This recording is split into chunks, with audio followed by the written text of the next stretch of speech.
Selamat datang di Universitas Tikubang Semarang. Tahukah kamu, Universitas Tikubang Unisbank Semarang yang berlokasi di Ibu Kota Jawa Tengah merupakan salah satu perguruan tinggi swasta yang berbasis entrepreneurship dengan dukungan teknologi informasi dan komunikasi, memberikan kemudahan bagi mahasiswa untuk beraktivitas. Universitas Tikubang Semarang dikenal sebagai perguruan tinggi swasta berbasis entrepreneurship. Saat ini mempunyai 6 fakultas dengan 12 program studi. Fakultas dan program studi di Universitas Tikubang Semarang adalah sebagai berikut. Fakultas Teknologi Informasi dengan program studi S1 Sistem Informasi, S1 Teknik Informatika, D3 Manajemen Informatika. Fakultas Ekonomi dan Bisnis dengan program studi S1 Manajemen, S1 Akuntansi, D3 Keuangan Perbankan. Fakultas Hukum dengan program studi S1 Ilmu Hukum. Fakultas Pariwisata dengan program studi D3 Perhotelan. Fakultas Bahasa dan Ilmu Budaya dengan program studi S1 Sastra Inggris. Fakultas Teknik dengan program studi S1 Teknik Industri. Program Pascasarjana dengan program studi Magister Manajemen, Magister Science. Dengan jalur peminatan Manajemen Pemasaran, Manajemen Keuangan, Manajemen SDM, Manajemen SDM Pendidikan. Program Profesi Akuntansi, bergelar akuntan, beregistrasi negara dari Departemen Keuangan. Ayo, bergabunglah bersama Uun, Anis, dan Bambang menjadi mahasiswa Unisbank. Untuk informasi lebih lanjut, kamu bisa datang langsung ke kampus Mugas atau kampus Kendeng. Kamu juga bisa mengakses website resmi Unisbank Semarang di www.unisbank.ac.id. Ayo, kuliah di Unisbank Semarang. Langkah pasti jadi sarjana dan wirausaha. Universitas Tikubang Unisbank Semarang, Entrepreneurial IT Based University.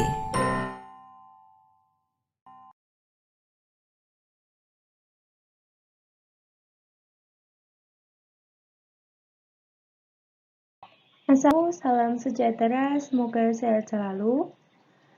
Pertama-tama saya ucapkan terima kasih kepada Bapak Arif Himawan Dwi Nugroho selaku dosen mata kuliah Perbankan Syariah yang telah memberikan kesempatan kepada saya untuk mempresentasikan tugas individu yang bertema akuntansi akad murabahah. Izinkan saya untuk memperkenalkan diri saya. Perkenalkan, nama saya Fada Dea Ananda Putri, NIM 2005520002 dari kelas akuntansi A1 yang akan menyampaikan materi tentang akuntansi akad murabahah. Selanjutnya adalah materi pembahasannya. Yang pertama, pengertian akad murabahah, yang kedua rukun akad murabahah, yang ketiga syarat murabahah, yang keempat uang muka pembayaran, yang kelima saya akan menunjukkan contoh soal, yang keenam pembayaran dan pelunasan murabahah. Dan saya akan menjelaskan tentang murabahah. Murabahah itu berasal dari kata bahasa Arab, yaitu robbaha yarobbihu murahabatan, yang berarti untung atau menguntungkan. Kata murabahah itu juga berasal dari kata robhun dan robhum, yang berarti tumbuh, berkembang, dan bertambah. Murabahah adalah suatu akad perjanjian jual beli antara bank dengan nasabah yang dijalankan menggunakan instrumen jual beli dengan mengambil keuntungan.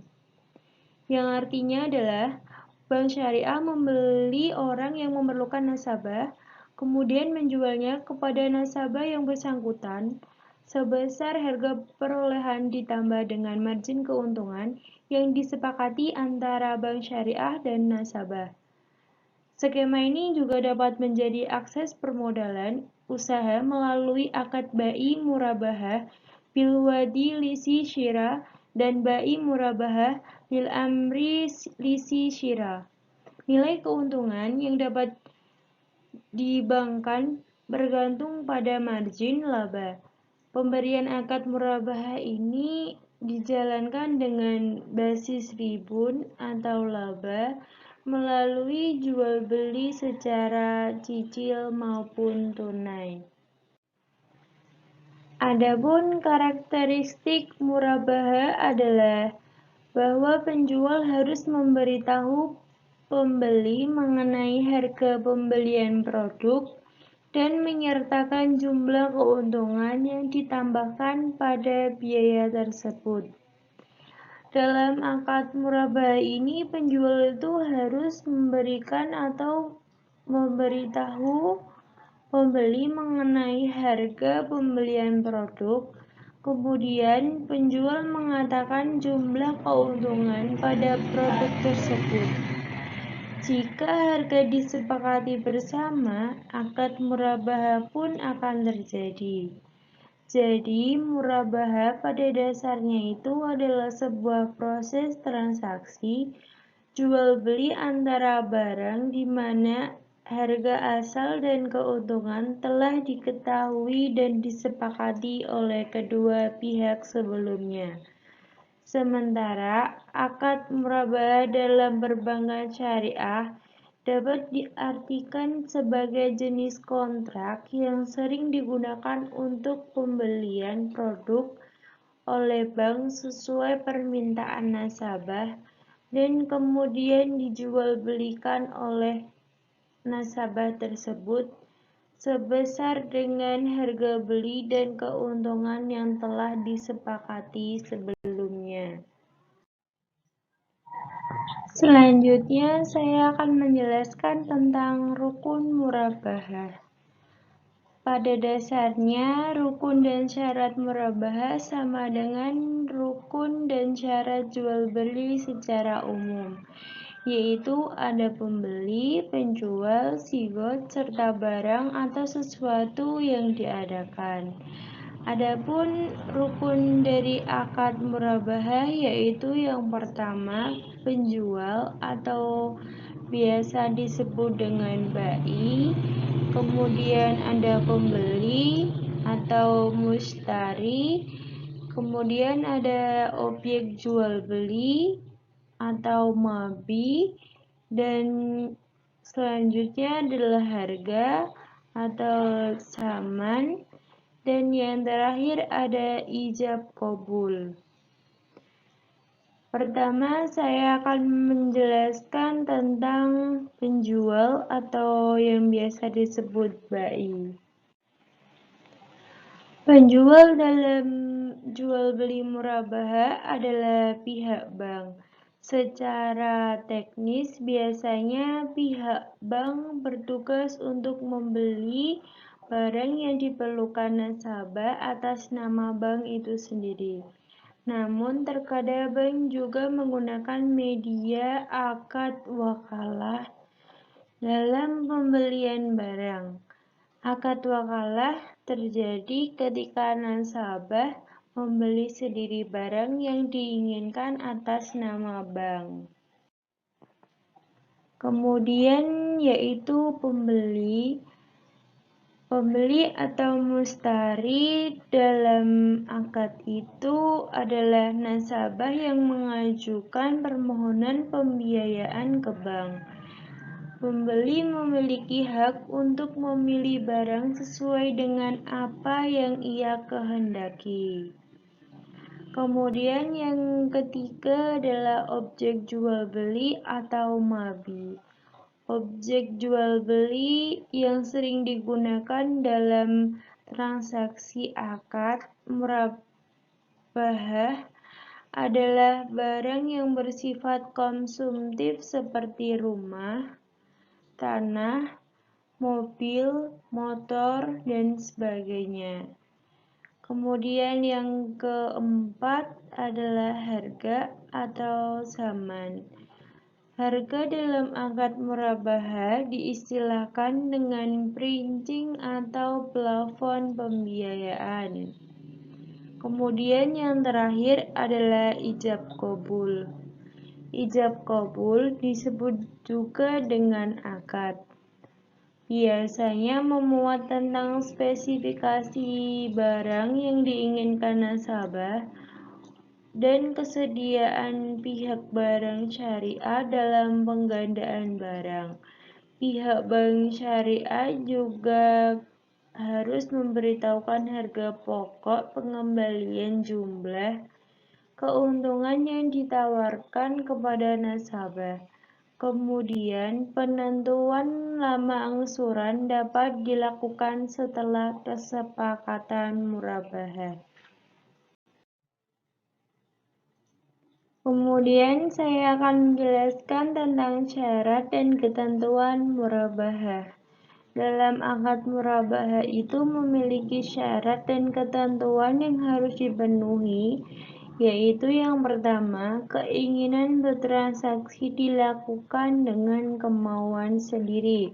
Artinya, keinginan tersebut tidak ada paksaan orang lain, melainkan karena niat hati sendiri. Yang kedua, bank dan nasabah harus melakukan akad murabahah yang bebas riba.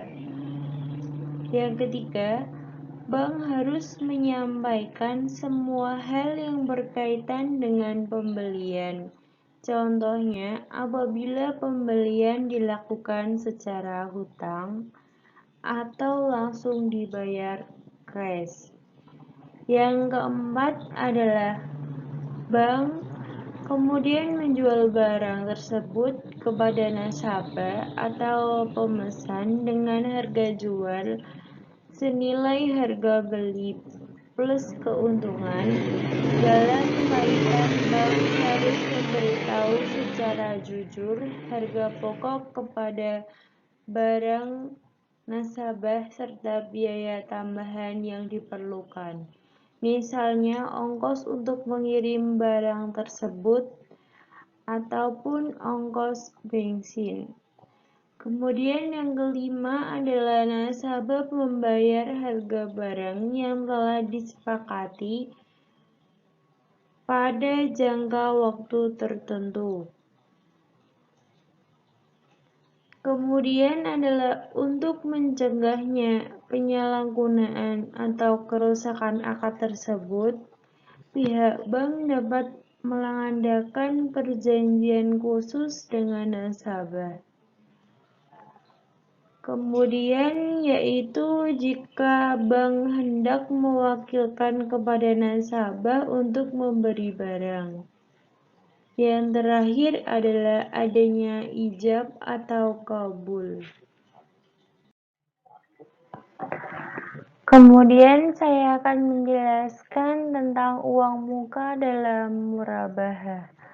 Uang muka dalam murabahah adalah jumlah yang dibayar oleh pembeli atau nasabah kepada penjual atau bank syariah sebagai bukti komitmen untuk membeli barang dari penjual. Adapun pengakuan dan pengukuran uang muka murabahah adalah sebagai berikut menurut PSAK nomor 102. Yang pertama adalah uang muka diakui sebagai uang pembelian sebesar jumlah yang diterima.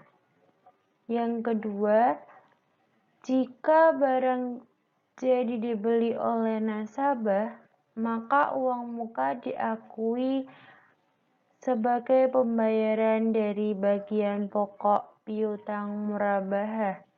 Artinya uang muka itu adalah untuk jaminan sebagai tanda jadi untuk pembelian suatu barang.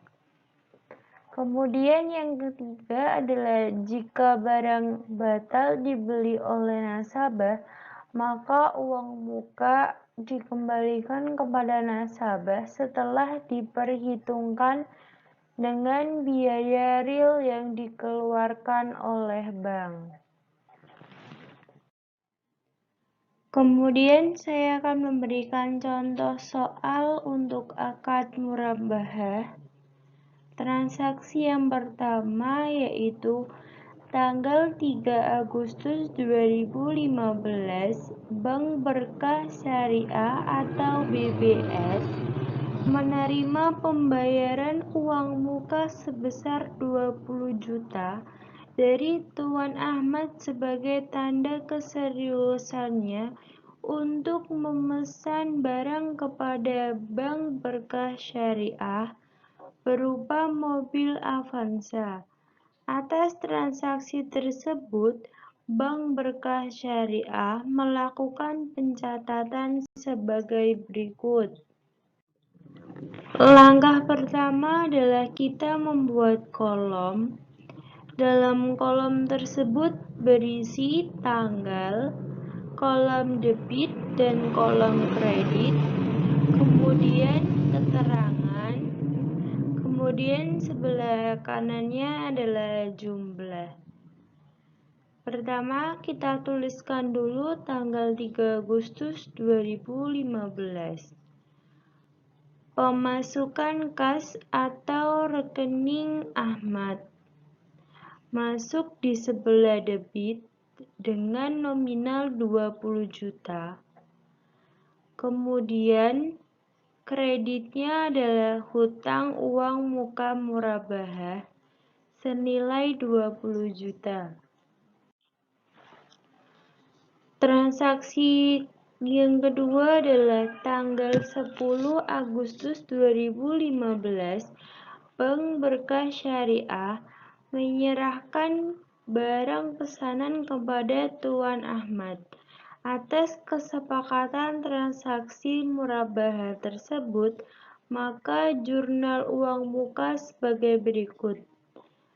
Sama seperti tabel yang di atasnya, pertama-tama kita membuat tabel yang berisi tentang tanggal, debit, kredit, kemudian keterangan, dan sebelah kanan adalah jumlah.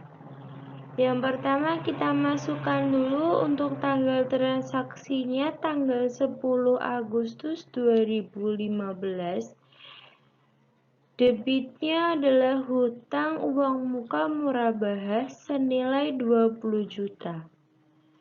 Kemudian untuk kreditnya adalah piutang murabahah senilai 20 juta. Transaksi yang ketiga adalah jika tanggal 10 Agustus 2015 Tuan Ahmad membatalkan pembelian barang kepada Bank Berkah Syariah atas pemesanan barang. Bank Syariah telah mengeluarkan biaya sebesar 5 juta, maka transaksinya adalah sebagai berikut.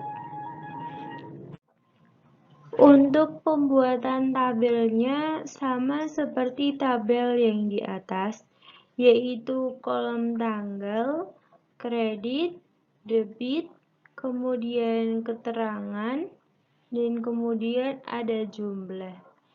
Yang pertama kita tuliskan dulu untuk tanggal transaksinya adalah tanggal 10 Agustus 2015. Untuk mengisi debitnya, diisi sebelah debit hutang uang muka murabahah senilai 20 juta. Kemudian untuk kreditnya adalah kerugian pemesanan murabahah senilai 5 juta. Kemudian untuk kredit kas rekening atas nama Ahmadnya yaitu 15 juta. Maka itulah tabel atau transaksi jurnal yang dituliskan jika ketemu soal yang seperti itu. Untuk tabelnya sendiri sama, yaitu pertama tanggal, debit, kredit, keterangan, dan jumlah.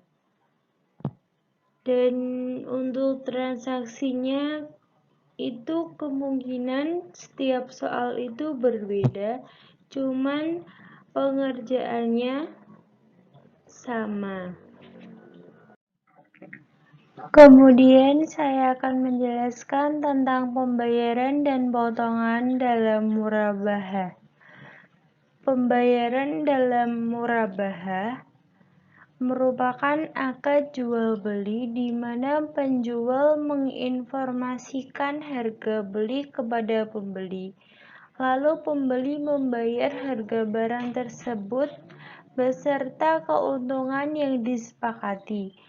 Pembayaran dalam akad murabahah bisa dibayar dengan cara mencicil. Kalau untuk potongan dalam murabahah, yaitu potongan pelunasan piutang murabahah yang diberikan kepada pembeli yang melunasi secara tepat waktu atau lebih cepat dari waktu yang disepakati dan diakui sebagai pengurangan keuntungan murabahah. Jadi,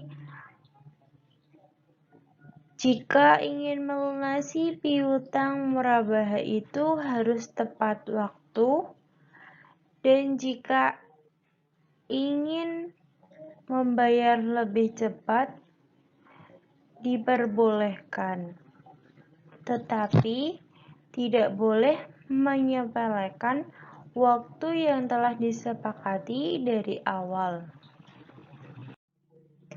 Kemudian memasuki materi pembahasan yang kedua, yaitu saya akan menjelaskan tentang jenis murabahah, skema murabahah, dan objek jual beli dalam murabahah. Kemudian yang kedua adalah jenis murabahah. Saya akan menjelaskan materi yang kedua, yaitu jenis murabahah. Jenis murabahah itu terdiri atas dua jenis, yaitu yang pertama akad murabahah dengan pesanan, dan yang kedua adalah akad murabahah tanpa pesanan. Yang pertama, saya akan menjelaskan tentang akad murabahah dengan pesanan. Akad murabahah jenis ini ialah penjual akan melakukan pembelian barang setelah ada pesanan yang berasal dari pembeli. Dalam hal tersebut, pesanan bisa bersifat mengikat atau tidak mengikat pembeli untuk membeli barang yang sudah dipesannya. Apabila bersifat mengikat, maka pembeli harus barang yang sudah dipesan dan tidak bisa dibatalkan. Begitupun sebaliknya, jika pesanan tersebut bersifat tidak mengikat, maka pembeli bisa membatalkan untuk membeli barang yang dipesannya tersebut. Dalam murabahah pesanan mengikat, apabila barang murabahah yang sudah dibeli oleh penjual dari produsen mengalami penurunan nilai sebelum diserahkan ke pembeli, maka penurunan nilai tersebut menjadi tanggungan atau beban bagi penjual dan tentunya akan mengurangi akad tersebut. Kemudian saya akan menjelaskan yang kedua tentang akad murabahah tanpa pesanan. Dalam akad murabahah tanpa pesanan ini adalah jika penjual melakukan pembelian barang kepada produsen tanpa harus ada pesanan terlebih dahulu dari pembeli. Tentunya, murabahah jenis ini bersifat tidak mengikat. Kemudian saya akan menjelaskan dan menerangkan tentang skema akad murabahah. Berikut adalah skema akad murabahah. Perhatikan gambar skema akad murabahah. Yang pertama ada negosiasi dan persyaratan. Kemudian ada beli, yang ketiga ada akad jual beli, yang keempat ada pengiriman, yang kelima ada terima barang dan dokumen, yang keenam pebayar. Saya akan menjelaskan tentang negosiasi dan persyaratan. Negosiasi dan persyaratan ini pada tahap ini melakukan negosiasi dengan pihak bank yang berhubungan dengan spesifikasi produk yang diinginkan oleh nasabah, harga beli dan harga jual, jangka waktu pembayaran dan pelunasannya, serta persyaratannya yang harus dipenuhi oleh nasabah sesuai dengan ketentuan yang berlaku pada bank syariah. Kemudian, yang kedua adalah bank membeli produk atau barang yang sudah disepakati dengan nasabah tersebut, dan bank biasanya membeli ke supplier. Kemudian, yang ketiga adalah akad jual beli. Setelah bank membeli produk sesuai dengan spesifikasi yang diinginkan nasabah, maka selanjutnya bank menjualnya kepada nasabah disertai dengan penandatanganan akad jual beli antar bank dan nasabah. Pada akad tersebut dijelaskan hal-hal yang berhubungan dengan jual beli murabahah, rukun dan syarat-syarat yang harus dipenuhi.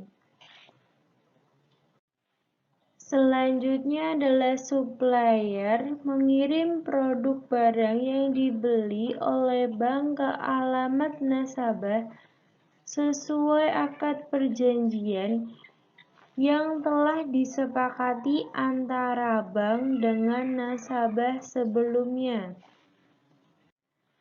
Kemudian adalah tanda terima barang dan dokumen. Ketika barang sudah sampai ke alamat nasabah, maka nasabah harus menandatangani surat tanda terima barang dan mengecek kembali kelengkapan dokumen-dokumen produk atau barang tersebut.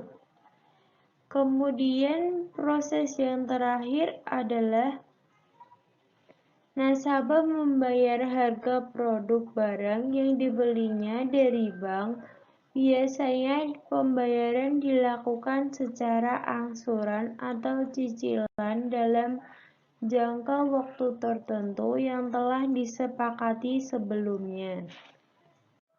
Nah, berikut tadi adalah penjelasan tentang gambaran skema akad murabahah. Dan untuk materi selanjutnya adalah objek jual beli. Objek dalam jual beli adalah semua benda bergerak dan tidak bergerak, baik menurut tumpukan, berat, ukuran, dan timbangannya. Sedangkan yang tidak diperkenankan untuk diperjualbelikan yaitu yang pertama benda atau barang orang lain. Yang kedua, barang yang tidak diperkenankan oleh undang-undang seperti jual beli narkotika. Yang ketiga adalah bertentangan dengan ketertiban. Dan yang keempat adalah yang bertentangan tentang kesusilaan yang baik. Dan selanjutnya untuk materi yang ketiga adalah membahas tentang pengakuan dan pengukuran akad. Yang kedua diskon pembelian. Yang ketiga adalah piutang murabahah. Yang keempat adalah keuntungan murabahah. Dan yang keenam adalah potongan pelunasan. Dan yang kelima adalah denda dan uang muka pada murabahah. Kemudian saya akan menjelaskan tentang pengakuan dan pengukuran aset murabahah. Pengukuran aset murabahah setelah diperoleh adalah terbagi menjadi dua. Yang pertama adalah murabahah pesanan mengikat, dan yang kedua adalah murabahah tanpa pesanan atau murabahah pesanan tidak mengikat. Pertama, saya akan menjelaskan tentang murabahah pesanan mengikat. Jika murabahah pesanan mengikat terjadi itu jika dinilai sebesar biaya perolehan dan penurunan nilai aset karena usang, rusak atau kondisi lainnya sebelum diserahkan ke nasabah. Penurunan nilai tersebut diakui sebagai beban mengurangi nilai aset.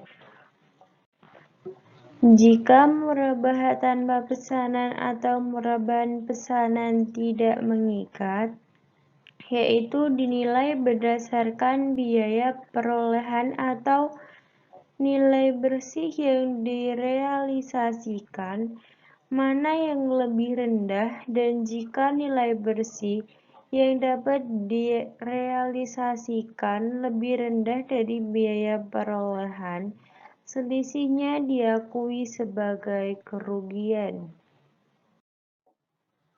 Kemudian saya akan menjelaskan tentang diskon pembelian akad murabahah. Jika LKS mendapatkan diskon dari supplier, maka harga jual beli antara LKS dan nasabah adalah harga setelah diskon. Karena diskon tersebut merupakan hak nasabah. Jika diskon tersebut diberikan setelah akad, pembagian diskon dilakukan berdasarkan perjanjian atau persetujuan yang dimuat dalam akad. Dalam akad pembagian diskon setelah akad hendaklah diperjanjikan dan ditandatangani. Jadi berdasarkan fatwa di atas, dapat kita pahami dan dapat kita simpulkan bahwa diskon yang diberikan oleh supplier kepada LKS sebelumnya terjadi akad murabahah antara LKS dengan nasabah adalah merupakan hak dari nasabah. Diskon tersebut secara otomatis menjadi hak nasabah tanpa adanya suatu proses perjanjian yang dituangkan dalam akad. Namun, jika diskon tersebut diberikan oleh supplier kepada LKS setelah terjadinya akad murabahah antara LKS dengan nasabah, maka diskon tersebut bisa diberikan kepada nasabah berdasarkan kesepakatan kedua belah pihak yang dituangkan dalam akad perjanjian murabahah yang ditandatangani. Diskon dalam murabahah yang diberikan supplier kepada LKS setelah terjadinya akad antara LKS dengan nasabah ini perlu disosialisasikan atau diberitahukan kepada LKS nasabah, karena bisa terjadi banyak nasabah yang tidak mengetahui hal ini. Kemudian adalah piutang murabahah. Piutang murabah itu diakui sebesar biaya perolehan aset murabah ditambah keuntungan yang disepakati.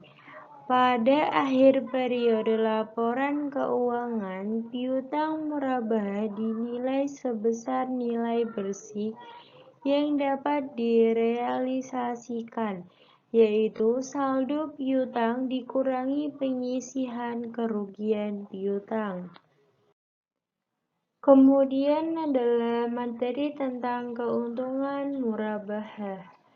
Keuntungan murabah itu diakui jika yang pertama, pada saat terjadinya akad murabah dilakukan secara tunai atau secara tanggung sepanjang masa angsuran murabah tidak melebihi 1 periode laporan keuangan. Kemudian yang kedua adalah selama periode akad secara proporsional jika akad melampaui 1 periode laporan keuangan. Selanjutnya adalah saya akan menjelaskan tentang potongan dan pelunasan akad murabah. Potongan pembelian aset murabah diakui jika terjadi sebelum akad murabah sebagai pengurangan biaya perolehan aset murabah.